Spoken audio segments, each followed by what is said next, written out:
ปกติเนี่ยการฉีดฟิลเลอร์เข้าไปและมันมีการอุดตันเส้นเลือดเนี่ยมันอุดได้ในหลายตำแหน่งนะคะความรุนแรงก็ตามลำดับเลยยกตัวอย่างเส้นเลือดที่มาเลี้ยงจอประสาทตาเนาะเส้นเลือดที่ก่อนที่จะเข้ามาเลี้ยงที่ลูกตาอันเนี้ยเขาเรียกว่า ophthalmic artery อันนี้เป็นเส้นเลือดใหญ่เลยถ้ามันอุดบริเวณนี้มันมีโอกาสนอกจากตามัวแล้วเนี่ยถ้าเป็นลักษณะตามัวเนี่ยจะมัวสนิทเลยมืดแบบดำเลยแล้วก็อาจจะมีเรื่องของหนังตาตกด้วยเพราะว่ามันไปอุดเส้นเลือดที่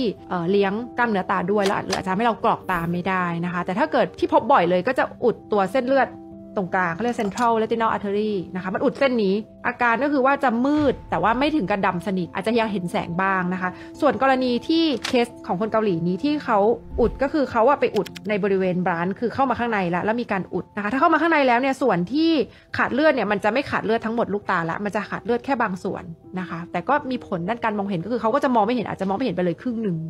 แบบนี้นะคะ